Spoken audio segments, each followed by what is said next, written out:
एक उदाहरण मैं सत्संग से अलग आपको देना चाहूँगा। जब हम गुरु के समर्पित होते हैं, एक साधक है हमारे सत्संग में, तो वो आयुर्वेद का कोर्स कर रही है, पूरा हो गया अब उसका। तो लास्ट जो सेमेस्टर था उसमें एक सर्जरी का सब्जेक्ट था। आयुर्वेद में भी सर्जरी पढ़ाई जाती है, तो उसको दिया उसने, तो सब सब्जेक्ट में पास हो गई, सर्जरी में फेल हो गई। तो एक सब्जेक्ट में फेल होते हैं तो आप उसको रीअपीयर कर सकते हैं। उसका एग्ज़ाम 6 महीने बाद हुआ है, 6 महीने का बीच का गैप था, री एग्ज़ाम होना था। तो अब टाइम था, तो उसने कहा मैं क्या करूं, आप बताइए, मैं अलीगढ़ आ जाऊं, जैसे आप बोलें। मैंने कहा अभी तो तुम अलीगढ़ आ जाओ, फिर विचार करते हैं। अलीगढ़ आके रही तो आयुर्वेद के ही वहाँ कुछ वैद्य वगैरह हैं, तो मैंने अटैच कर दिया एक के साथ कि इनके साथ बैठो और सीखो। तो एक हफ्ता वहाँ पर काफ़ी, उन्होंने भी बेचारों ने बहुत, सत्संग भवन से आई है तो काफ़ी टाइम दिया, अपने पेशेंट भी अटेंड करते थे और जब जब टाइम मिलता था तो इसको लिखाते रहते थे। तो फिर मैंने इसको लगाया, तो ये वहाँ सीखा। फिर मुझे लगा कि दिल्ली जो है बहुत बड़ा शहर है, और सर्जरी का जो सब्जेक्ट में जिसमें फेल हुई है, अलीगढ़ में कुछ नहीं हो पाएगा। मैंने कहा तुम दिल्ली अटैच हो जाओ। अब आगे की बात सुनिए, अटैच हो जाओ, कहाँ अटैच हो जाओ, कौन नौकरी दे देगा एक सर्जरी के डिपार्टमेंट में, कौन नौकरी दे देगा एक आयुर्वेद की लड़की को, आयुर्वेद पढ़ी को कौन नौकरी दे देगा। मैंने कहा तुम पैसा मत मांगना, पैसा नहीं मांगना, तुम बस ये रिक्वेस्ट करना कि आप मुझे अटैच कर लीजिए, जॉब भी मत दीजिए। तो ये जहाँ गई, पहले एक डॉक्टर किया, उन्होंने फ़ौरन अटैच कर लिया। बोले पैसे नहीं चाहिए, पैसे नहीं चाहिए। अच्छा, एज ए असिस्टेंट वहाँ काम करती रही सर्जन के अंडर में। उसके बाद फिर मैंने कहा अब देखो चेंज करने का टाइम आ गया है। जब 1-2-1.5 महीना हो गया, 2 महीना, 1.5 महीने बाद इसने चेंज कर लिया, एक हॉस्पिटल को ज्वाइन किया, गवर्नमेंट हॉस्पिटल को, जहाँ सब तरफ से पेशेंट आता है, फ्री इलाज होता है, वही टिकट बनती है 1 रुपये की। उन लोगों ने बड़े नखरे दिखाए शुरू में, हम नहीं रखते किसी को। इन्होंने कहा पैसे नहीं चाहिए भाई, पैसे नहीं चाहिए, लेकिन हम कैसे रख लें। हो आकर खैर उन्होंने अलाउ कर दिया कि ठीक है देखते हैं। एक सीट दे दी अलग से, फिर इसका इंटरेस्ट देखा। इसके सत्संगी जो बच्चे होते हैं ना, उनके रौनक अलग होती है, उनके आँखों की चमक अलग होती है। दुनिया के जो बच्चे होते हैं ना, वो टेलीफोन पे लगे लगे बेचारों की आँखें बुझ जाती हैं, मर जाती हैं, आँखों में दम ही नहीं होता। वो देखो ना सामने तो आपको लगता है क्या देख रहा है, मुर्दा लगता है। आजकल के बच्चे मुर्दा वाली आँखें होती हैं उनकी, सारे टाइम टेलीफोन पे लगे लगे लगे लगे। इसको देखा, जब ऑब्जर्व किया तो उन्होंने थोड़ा सा पास में ले लिया। अच्छा तुम बनाओ, रिपोर्ट बनाओ, तुम ये करो, तुम वो करो। पैसे नहीं चाहिए, बोले पैसे नहीं चाहिए। अच्छा अब सर्जरी में अंदर आ जाओ। देख रहे हैं आप, जो गुरु हमें बताते हैं वो मैं आपको प्रैक्टिकल सुना रहा हूँ। शुरू में जब हम होटलों में जाते थे तो किचन में एंट्री नो, अब जहाँ जाते हैं पहले से पूछते हैं एंट्री यस। किसी किचन में, किसी बड़े होटल में एंट्री नहीं होती है, ये आपको शायद मालूम हो। राइट्स ऑफ एडमिशन रिजर्व बड़ा बड़ा शुरू में लिखा रहता है, बाद में लिखा रहता है किचन में entry not allowed for visitors, या जो बाहर के लोग हैं। तो इसको फिर धीरे धीरे ऑपरेशन थिएटर में, अब आज असिस्टेंट नहीं आया, अरे तू आजा, इसको आगे लेकर अब इसने सब देखना शुरू कर दिया। अब एग्ज़ाम हुआ, अभी एग्ज़ाम देकर आई, आज रिजल्ट का वो दिखा रही थी, वो आ गया, पास हो गई।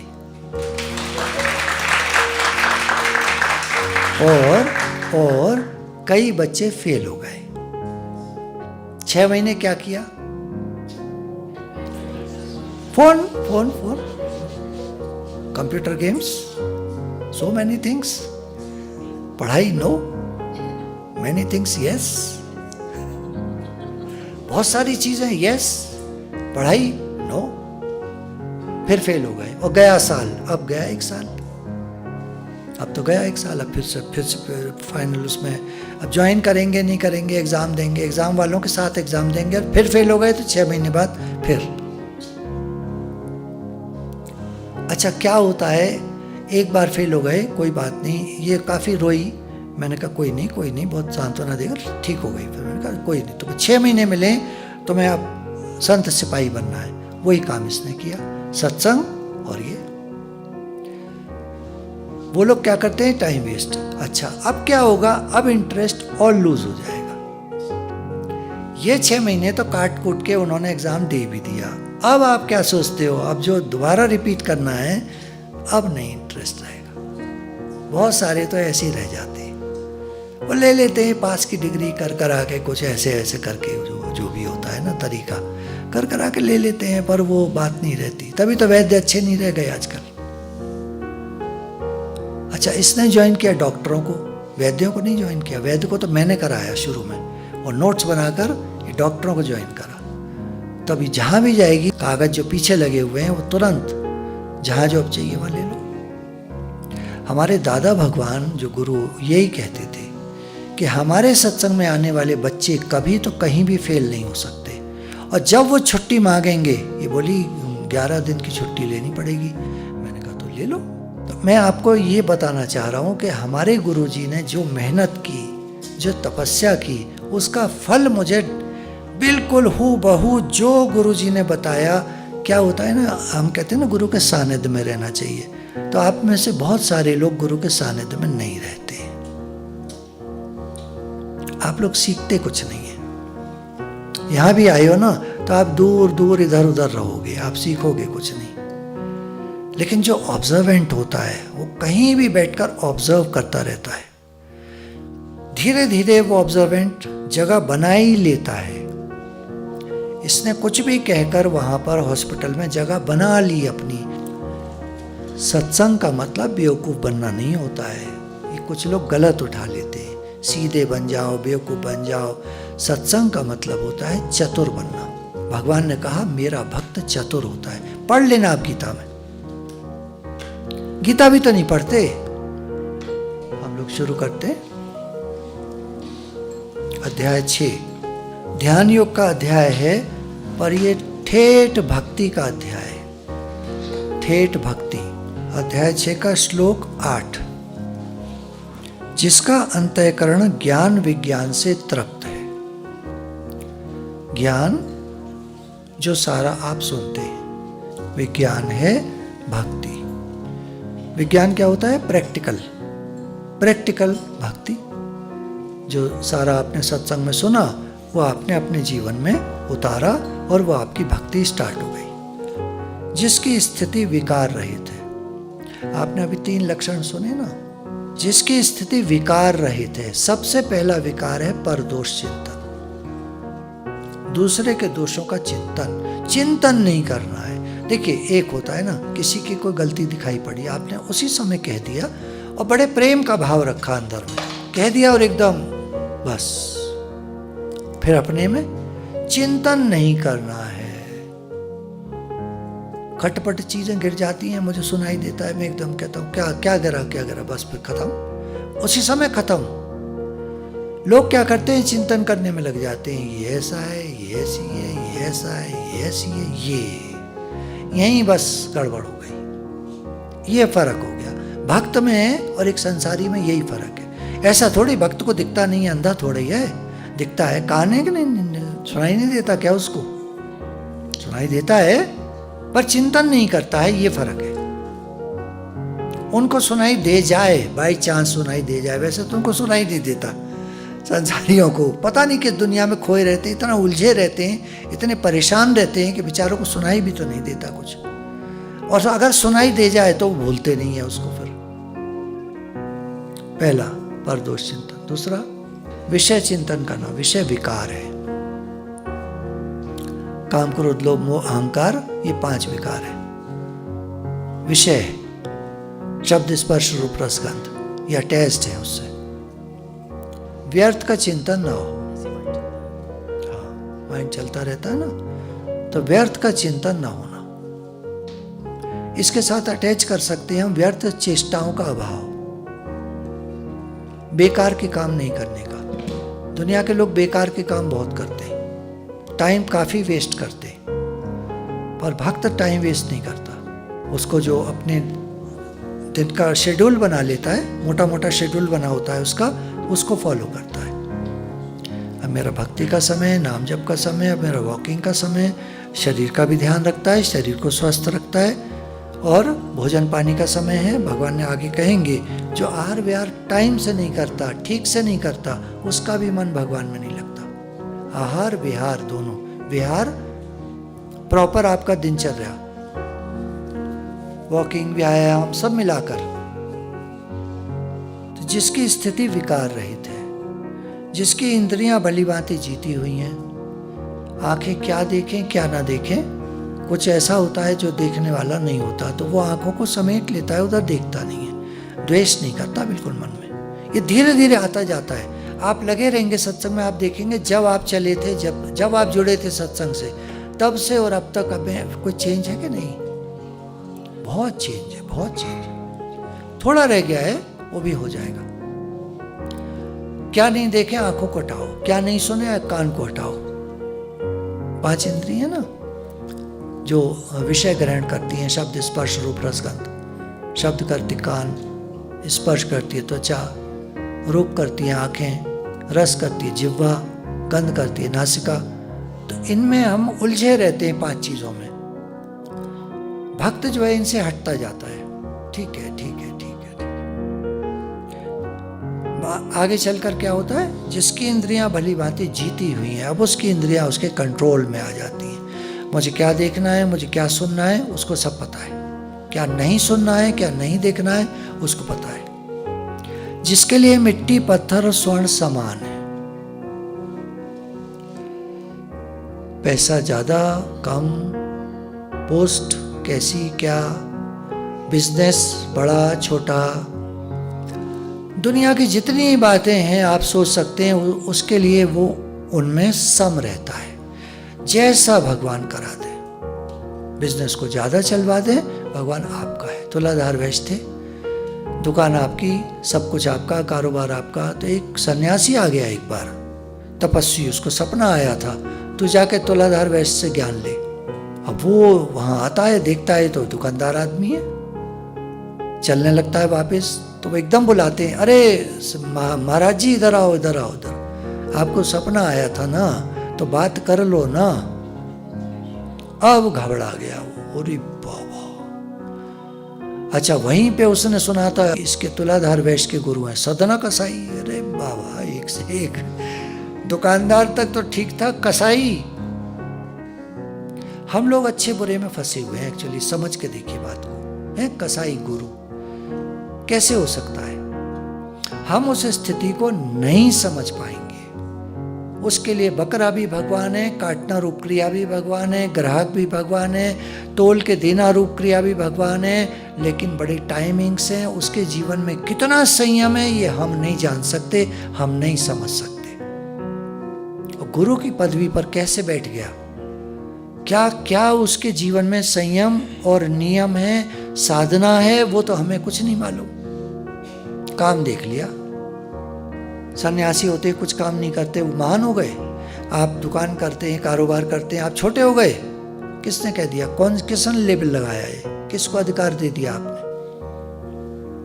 हमारे मन ने। ये सन्यासी महाराज हैं, ये सब त्यागी वैरागी हैं भैया, ये तो ऊंचे पद पे बैठे हैं, देखो टीवी में आता है इनका, लाखों लोग इनको सुनते हैं, हमको कोई नहीं सुनता। आपने उनको बहुत बड़ा कर दिया, अपने को बिल्कुल डाउन कर दिया। ये आपके मन ने किया है। जो मैं हूं सो तू है, जो तू है सो मैं हूं। हमारे गुरु ने ये कहा, तुझ में मुझ में कोई भेद नहीं, तू और नहीं मैं और नहीं, ये भेद सनम मुझे आज मिला। गुरु ने कहा हम सब एक हैं, हम सब गुरु के भगवान के बच्चे हैं। बच्चे बच्चे सब एक से होते हैं। हाँ, कोई बड़ा बच्चा होता है ज़्यादा समझदार होता है, कोई छोटा बच्चा होता है वो थोड़ा शैतान होता है, वो थोड़ा कम समझदार होता है, यही तो है। और क्या कहोगे? बताओ, आप बच्चे बच्चे में फ़र्क बताओ। एक माँ बाप से पूछो, तुम्हारे 10 बच्चे हैं, फ़र्क बताओ। जो फ़र्क होगा व्यवहारिक होगा, पारमार्थिक क्या फ़र्क है, तत्व से क्या फ़र्क है? 5 वो कहेंगे जी 10 बच्चे हमारे हैं जी। भगवान के लिए सब बच्चे उनके हैं। हमारे मन ने भेद डाल दिया। जिसके लिए मिट्टी पत्थर और स्वर्ण समान है, जिसकी दृष्टि में सब कुछ समान है, मिट्टी पत्थर स्वर्ण। देखिए मिट्टी पत्थर क्या क्या कहा भगवान ने? मिट्टी पत्थर क्या होता है? घर। आपका घर काहे से बना है? पहले नहीं होता था, सारा मिट्टी का वो होता, तो बीच में जो मसाला भरते थे वो सारा मिट्टी होती थी। पुराने घर आप तोड़ कर देखिए, सब मिट्टी निकलेगी अंदर से। मिट्टी, पत्थर से बनाए जाते थे पहले घर, ईंटें नहीं थी। बहुत पुरानी बात है ये। पत्थर से जितने महल मिलेंगे आपको सब मिट्टी और पत्थर के या चूना और मिलाकर के बनाए जाते थे। और स्वर्ण पैसा, घर कैसा है, क्या है, बड़ा है, छोटा है, उसके लिए कोई फर्क नहीं है, जैसा है। और सोना रुपया कम है ज़्यादा है, उसको कोई फर्क नहीं है, उसके लिए सब समान है। कोई ज़्यादा पैसे वाला, कोई कम पैसे वाला, उसकी दृष्टि में अंदर में कोई भेद नहीं है। बाहर से तो ठीक है भाई, ज़्यादा पैसे वाले का थोड़ा मान सम्मान करना पड़ता है, कम पैसे वाले का भले मत करो, चलता है। उसको बेचारे को है भी नहीं कि मेरा कोई मान सम्मान करेगा। ज़्यादा पैसे वाले को होता है, अहंकार होता है, मेरा मान सम्मान हो। एक बार एक गुरुजी के यहाँ एक राजा आया। तो राजा आया तो गुरुजी कहीं काम से गए हुए थे, तो आश्रम में टहलने लगा इधर उधर। तो चेले ने कहा, महाराज जी बैठ जाइए, दरी बिछी है, उधर गुरुजी का तखत बिछा है, वहाँ दरी बिछी, आप बैठिए। तो राजा ने सुनी अनसुनी करके टहलता रहा। थोड़ी देर होने लगी तो राजा ने कहा, अच्छा गुरुजी से कह देना मैं फिर आऊँगा। राजा चला गया। गुरुजी लौटे, चेले से पूछा, भाई कोई आया था क्या? सब बाहर चिन्ह बने हुए हैं रथों के और ये घोड़ों के। हाँ राजा साहब आए थे। अच्छा फिर क्या हुआ? बोले वो टहलते रहे और फिर उसके बाद बोले मैं जा रहा हूँ, फिर कभी आऊँगा। चले गए तो बैठे भी नहीं, मैंने तो कहा बैठिए। तो उस गुरुजी ने पूछा, तुमने उनको बैठने के लिए कोई आसन, कुर्सी, सिंहासन टाइप की कोई चीज़ दी? हमारे यहाँ हैं कुर्सियाँ, हमारे आश्रम में चीज़ें हैं बैठने की, कुछ दिया? पर नहीं महाराज मैं तो नहीं दिया, मैं तो कहा दरी पे बैठ जाओ जो सब लोग बैठते। गुरुजी ने कहा इसीलिए वो चले गए। तुम उनके लिए बैठने को कुछ देते? वो राजा। गुरुजी को बुरा नहीं लगा क्यों चले गए, भेद नहीं है उनके मन में, पर समझाया चेले को। चतुर भक्त प्यारा है, आपको शुरू में बोला। प्रैक्टिकल पूरा समझना चाहिए। आप प्रैक्टिकल नहीं समझोगे मार खाते रहोगे, फिर कहोगे ज्ञान गलत है, गुरुजी ने तो क्या बोलते हैं पता नहीं, भगवान भगवान, यहाँ तो सब हमारे उल्टे पड़े हैं, घर वाले हमको पूछते नहीं, बुरी तरह करते हैं। आपका बिहेवियर कैसा है, आपका व्यवहार कैसा है? तो जिसके लिए सब चीज़ें अंदर में समान है, बाहर में प्रैक्टिकल की बात और है, अंदर में जिसके लिए सब कुछ समान है वो योगी युक्त अर्थात भगवत प्राप्त है, ऐसे कहा जाता है। तो वो योगी है। योग क्या होता है? योग वर्ड का अर्थ समत्व योग उच्चते, गीता से ही लेना पड़ेगा। जिसके जीवन में समता है वो योगी है। प्लस बिल्कुल ठीक है, जिसके जीवन में भगवान है वो योगी है, बिल्कुल ठीक है। पर अगर गीता से देखेंगे तो समत्व योग उच्चते, समता को योग कहा भगवान ने। जिसके जीवन में समता है वो योगी युक्त, युक्त मतलब भगवान से जुड़ा हुआ है अर्थात भगवत प्राप्त है, ऐसे कहा जाता है। सुहृद, मित्र, वैरी, उदासीन, मध्यस्थ, द्वेष और बंधुगणों में, धर्मात्माओं में और पापियों में भी समान भाव रखने वाला अत्यंत श्रेष्ठ है। अब देखिए समता की बात कर रहे हैं भगवान। अंदर में तुम्हारे कैसा हो, बाहर से मत रख लेना समता। जब हम कुछ पूछते हैं तो आप लोग चुप बैठे रहते हैं, एकदम समता में रहते हैं आप लोग। हम उद्वेगित हो जाते हैं, बोलते क्यों नहीं, तो आप मुस्कुराते हैं। गुरुजी देखो उद्वेगित हो गए, गुरुजी विषमता में आ गए, वो तो सम रहे नहीं, हम देखो कैसे समता में बैठे। हमारे गुरुजी एक बात कहते थे, ये सब मूर्ख बैठे, समता में कोई नहीं है, ये सब मूर्ख बैठे हैं। बोलना चाहिए जहाँ व्यवहार को व्यवहार की तरह आप चलो। आपको चतुर बनाते हैं गुरु, आप डरो मत। ये जो क्लास देखिए, अब समझिए फर्क, एक बार समझ लीजिए हमेशा के लिए। एक सत्संग होता है जहां 1000 के हिसाब से लोग बैठे हैं, वहां आपका बोलना उचित नहीं है। अगर कुछ पूछा भी जा रहा है तो मासेस के सामने एक प्रश्न डाला जा रहा है जिसका उत्तर नहीं देना है किसी को, खाली मन में सोचना है। लेकिन जब हम थोड़े लोग बैठे, 50, 60, 70, मेरी जो शाम की क्लास होती है वो छोटी सी होती है, 40 तक के लोगों की। तो इसमें आप बोल सकते हैं आराम से, आप बैठकर सुनते मत रहो, आपके दिमाग में ठस हो जाएगा दिमाग। जरा कुछ पूछा जाए आप अलर्ट रहिए, एक्टिव, रिस्पॉन्सिव। इसमें बहुत आनंद आता है, फिर आप अलर्ट भी रहते हैं। अब भगवान देखिए, योगी की बात कही तो थोड़ा सा समझा दिया भगवान ने। सुहृद हो, हमारा भला चाहने वाला हो, स्वार्थ रहित हो, सबका हित चाहता हो, ऐसा व्यक्ति। फिर हमारा मित्र हो, कोई वैरी भी हो, चलिए कोई वैरी भी, हमसे वैर मानता है, हम तो नहीं मानते पर वो मानता है। उदासीन जो बीच वाला होता है, पक्षपात रहित होता है, मध्यस्थ होता है। मध्यस्थ जो दोनों की भलाई चाहता है, दोनों बीच बचाव करता है, मध्यस्थ। उदासीन न्यूट्रल, मध्यस्थ बीच बचाव करने वाला। द्वेष, जिनके प्रति द्वेष रखा जा सके ऐसे भी लोग होते हैं, ऐसे भी हमारे जीवन में आते हैं, जो ऐसे काम करते हैं, द्वेषपूर्ण काम करते हैं। बंधुगण, हमारे रिश्तेदार, हमारे बंधु, भाई बंधु, धर्मात्मा और पापी योनि, पापी लोग भी। में हमारा भाव कैसा हो, भगवान ये कह रहे, हम समभाव रखें, छोड़ो। सत्संग में बैठकर हमारा समभाव रहता है, बताइए, है ना? सत्संग में रहता है ना? अभी आप बैठे हैं, आपके मन में कोई द्वेष नहीं है ना?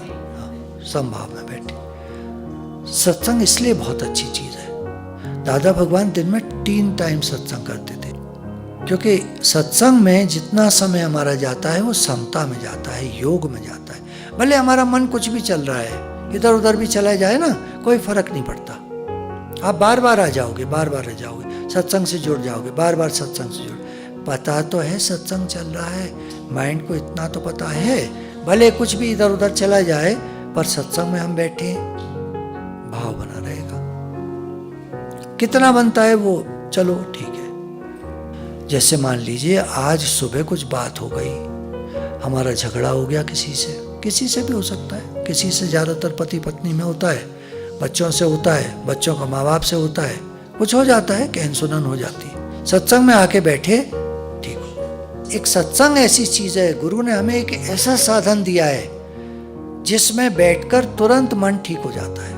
और वैसे हम ठीक करें, पूरा दिन लग जाता है, नहीं ठीक होता, रात उसी में लगा रहता है। और रात को सोते में आँख भी खुल जाएगी ना, उस समय तो ठीक होगा जब आँख खुलेगी। देखिएगा कभी इतना ऑब्जर्व अगर आपने किया हो, जब आँख खुली एकदम शांत है,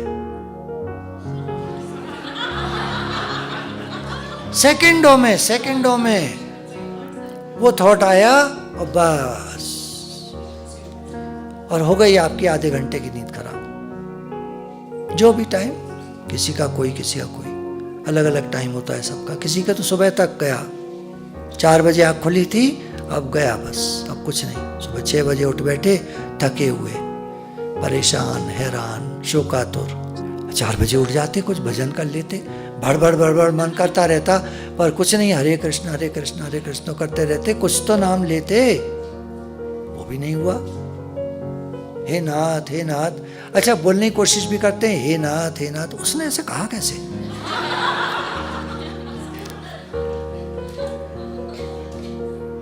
मैंने एक चीज सीखी थी, जैसे इस तरह की बातें आती थी तो हे नाथ हे नाथ हे नाथ मैं करने लगता था, तो आता था बार बार, ये क्यों हुआ, ये क्यों हुआ, ये क्यों हुआ।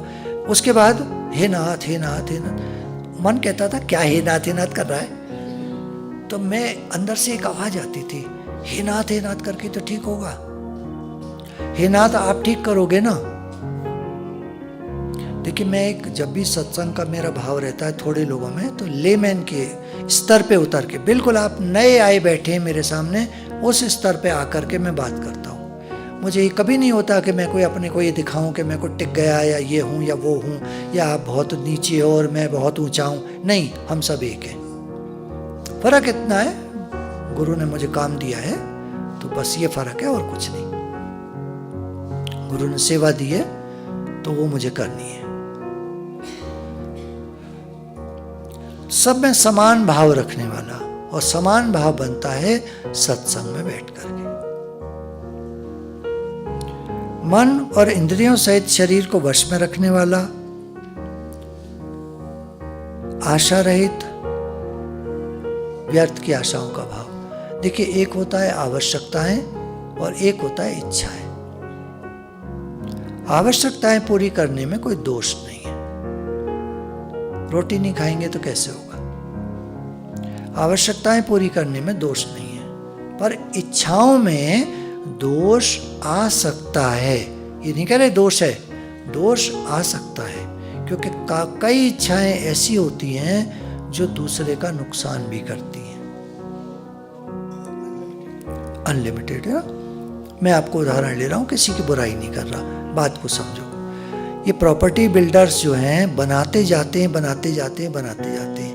खरीदने वाले खरीदते जाते हैं, खरीदते जाते हैं। जितना पैसा आता है बचा बचा के इतनी कंजूसी करते हैं कि मतलब आवश्यकताओं की चीज भी नहीं खरीदते, कंजूसी कर करके पैसा बचा बचा के प्रॉपर्टी प्रॉपर्टी प्रॉपर्टी। प्रकृति बीच में मार मारती है, कर लो प्रॉपर्टी, चाहे अमेरिका हो चाहे कहीं हो। तो ये अंत कोई नहीं है इन चीजों का, एंडलेस है। भगवान ने कहा आशा रहित और संग्रह रहित, है ना। आशा और संग्रह, इच्छा और चीजों को इकट्ठा करना, ये लिमिटलेस है, एंड नहीं है कोई इसका। वो योगी के मन में नहीं होता। योगी के मन में ये चीजें नहीं होती। योगी का अपना घर है, अपना घर अच्छा सा बना लिया बस। तो मन और इंद्रियों सहित शरीर को वश में रखने वाला, आशा रहित और संग्रह रहित योगी। योगी के लिए फिर क्या बताया, अकेला ही। अब अकेले की परिभाषा जो है ना उसको समझ लीजिएगा। अकेले का मतलब होता है बहुत लोग के बीच में मत रहिए। सत्संग में आते हैं बहुत लोग, आए, कोई दिक्कत नहीं है, क्योंकि सब अपने अपने बैठे हैं। एक अकेला ही तो बैठा है, मैं अकेला बैठा हूं, आप अकेले बैठे हैं, सब अकेले बैठे हैं, हम सब अकेले हैं। तो अकेला ही एकांत स्थान में स्थित होकर आत्मा को निरंतर परमात्मा में लगावे। योगी के लिए क्या चाहिए, अकेला एकांत स्थान में, एकांत स्थान जहाँ ज्यादा लोग नहीं रहते हो। परिभाषा जब व्याकरण में की गई एकांत स्थान की, तो एक ऐसा कमरा जिसमें स्त्री, बच्चे या पागल लोग ना आते हो, उसको एकांत स्थान बोला। स्त्री आएगी तो बड़बड़ करेगी, जो बात है वो बात है, और बच्चे आएंगे तो उधम करेंगे। पागल आएगा तो, पागल कौन, जो दुनिया को चाहता हो वो पागल। ज्ञान की परिभाषा में जो दुनिया को चाहता हो वो पागल, जो भगवान को चाहता हो, दुनिया वालों की निगाह में जो भगवान को चाहता हो वो पागल, और भक्तों की निगाह में जो दुनिया को चाहता हो वो पागल। कोई कहता ये पागल, कोई कहता वो पागल। अब तुम बताओ कौन है पागल। तो अब आप जैसे होंगे वैसे दूसरे को पागल बता देंगे। तो एकांत स्थान वो होता है जहाँ ऐਵੇਂ ही लोग नहीं आते, भक्त, सिर्फ भक्त बैठे या आप बैठे, बस साधना करो। स्थित होकर आत्मा को निरंतर परमात्मा में लगावे, अपने को लगातार भगवान से जोड़े। गुरु भगवान के शुक्राने।